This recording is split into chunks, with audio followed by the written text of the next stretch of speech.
कारण की शेका पक्षाच्या ज्या मुखपत्रामध्ये आजच्या म्हणजे आज 25च्या मुखपत्रामध्ये जे आमदार साहेबांबद्दल चुकीची माहिती दिलेली आहे आणि चुकीची जी तुम्हाला सगळ्यांची दिशाभूल करण्याचा जो प्रयत्न केलेला आहे त्याचं स्पष्टीकरण देण्यासाठी आज आपण इथे जमलेलो आहोत। तर काल जो आमची पंचायत समितीची मीटिंग झाली तर त्याच्यामध्ये आम्ही त्या मीटिंगला थोड्या वेळापुरती स्थगिती दिलेली, पण त्याला चुकीचं रूप देऊन आज जी न्यूज बनवलेली आहे त्याचं मी स्पष्टीकरण देते। मीटिंग आमची चालू झाली त्याच्यानंतर आम्ही या मीटिंगच्या अगोदर म्हणजे गेल्या महिन्यात जी मीटिंग घेतलेली त्यामध्ये असा ठराव घेतलेला की पंचायत समिती सेस फंडाची जी कामं आहेत त्यांना आपण तात्पुरती स्थगिती देऊया आणि हा स्थगितीचा ठराव पूर्ण जी आपली पंचायत समितीची बॉडी आहे, जेवढे सदस्य आहेत 12च्या 12 त्या 14 सदस्य सर्वांच्या मते तो ठराव घेण्यात आलेला की कामांना स्थगिती द्यायची, जी काही बिलं असतील किंवा काय असतील त्यांना तात्पुरती स्थगिती देऊया। तर हा असा ठराव घेऊनही ज्या आपल्या BDO आहेत त्यांनी जो प्रोसिडिंग आमच्यासमोर सादर केली मीटिंग चालू होताना, तर त्या प्रोसिडिंगमध्ये तो ठराव घेण्यात आला नव्हता। म्हणजे आम्ही पूर्ण बॉडीने ठराव घेऊनही तो त्यांनी प्रोसिडिंगला ओढला नव्हता। त्याच्यामुळं आमची सर्वांची त्यांच्यावर नाराजी होती की आम्ही तुम्हाला एखादं काम सांगतो तरी पण तुम्ही करत नाही, जे पंचायत समितीचे कर्मचारी आहेत त्यांच्यावर आमचा आक्षेप होता।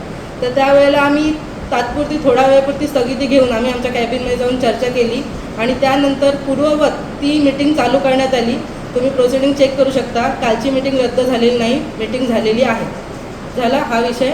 आणि BDOवर आमची नाराजी आहे, त्या त्यांच्या कामात जो कामचुकारपणा करतात त्याबद्दल आमची त्यांच्याबद्दल नाराजी होती।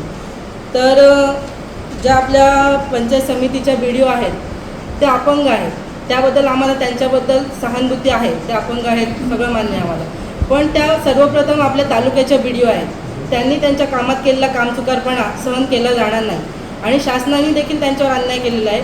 त्यांना 3 चार्ज दिलेले आहेत, एक ICDSचा चार्ज आहे, दुसरा चार्ज आहे त्यांच्याकडे सहाय्यक BDO आणि तिसरा चार्ज आहे प्रभारी BDO।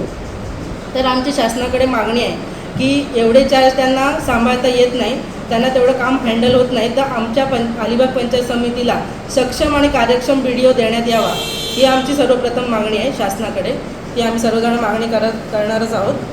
आणि हे शेका पक्षाच्या मुखपत्रामध्ये जी खोटी माहिती दिलेली आहे आणि आमच्या आमदारांवर टीका केलेली आहे, आमचे आमदार हे आमच्यासाठी श्रद्धास्थान आणि प्रेरणास्थान आहेत, ते कधीही आमच्या बाबतीत चुकीचा निर्णय किंवा चुकीची वागणूक आम्हाला देत नाहीत पंचायत समिती सदस्यांना। तर आमचं असं म्हणणं आहे की जो शेका पक्षाचा मुखपत्र आहे त्याचा आम्ही पूर्णतः निषेध करत आहोत आणि त्यांना एवढंच निवेदन देतो की तुम्ही जी लोकांची दिशाभूल आणि चुकीची माहिती देऊन लोकांची दिशाभूल करताय ते तत्काळ थांबवण्यात यावं। थँक्यू। शेका पक्षाच्या मुखपत्रामध्ये आजच्या 25 तारखेला जी न्यूज आलेली आहे ती पूर्णतः खोटी आहे। सत्य परिस्थिती अशी होती की 25/3च्या मीटिंगला आम्ही एक ठराव घेतला होता की पंचायत समिती सेस फंडाची जी कामं आहेत त्यांना तात्पुरती स्थगिती देण्यात यावी। तर तो स्थगितीचा ठराव न घेतल्यामुळे आम्ही आमची जी आज कालची मीटिंग झाली 24/4ची त्याला थोड्या वेळापुरती स्थगिती देऊन ती मीटिंग पूर्ववत करण्यात आली।